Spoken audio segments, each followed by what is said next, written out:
Everybody doing out there? This is Rollo, day 26 of my 30-day challenge. Let's just get into it. Who are you? Who are you as an individual? Who are you as a person? And first and foremost, let's shake off the dream killers and the naysayers, the negative Nancys and the negative Neds, and let's say that the mistakes and the bad decisions that you've made in the past, that does not define who you are. The lessons that you learned from those mistakes in the past, they forged and shaped the character into the person that you are today. And the person that you are today is focused on providing yourself and your family the type of future that you want to live based off of what your expectations and what is the essence of happiness to you.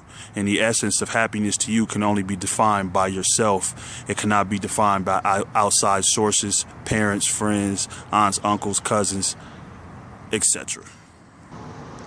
So with me, I caught my first felony when I was 19 years old. Just had too much weed on me in the state that I shouldn't have been in. And, that's something that as far as employment, finding housing, even when I have stable income, that's something that I've had to deal with. Fortunately, that's, thankfully that's past and behind me now. However, I broke the law, so legally you can say I'm a felon, but that's not who I am. Matter of fact, I'm the furthest thing from a felon. For one, I'm a God-fearing man. I'm a family man. I'm a man that puts my priorities first. I'm a man that can sacrifice my wants to make sure that my needs are met. I'm a hard-working individual, work 40 hours a week. I also have a t-shirt and graphic design, web design printing company that I'm getting off the ground. Business registered with the state of Colorado, so I'm an aspiring entrepreneur. I also have a record label with a couple artists that I manage. And I also handicap sports games. So the last thing I am is a felon. The last thing I am is a bad or negative person. And the last thing that I'm going to allow myself to be is a failure, because I've already set the bar of success. I've already took the time, and it took a long time. It didn't happen overnight. It didn't happen in 3, 4, 5 years. It took almost a decade for me to define for myself what is success. Where do I have to be for me to be comfortable and to be happy with the things that I'm doing? And for everybody that doesn't know, well, my faith comes, through God. He's really got me through the, toughest parts in my life. And, I'm not here to argue about who you believe in or what you believe in, but as long as you believe in something, as long as you believe in yourself, believe that you are better than the mistakes that you made, overcome the fear of making mistakes.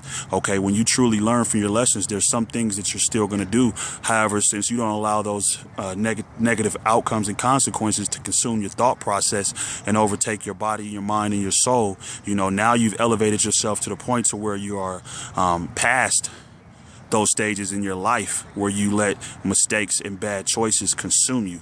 So, fire up the strength inside, lean on yourself, depend on yourself, be conscious of who your inner circle and your outer circle is. You don't want people around you who ultimately aren't focused and dedicated and prioritizing and being successful and being positive. That's who you are. My brother says, some people, when you wake up in the morning and brush your teeth, get yourself together, that's the longest time that they look at themselves is in the mirror for maybe 2 or 3 minutes at the most. When you should be reflecting on yourself consistently, making sure you're living up to your standards. This is your main man, Rollo, repeatedly overcoming lifelong obstacles. Day 26 of my 30-day challenge. I'm out. Yeah, she said she left hers upstairs. I think I gotta go to this.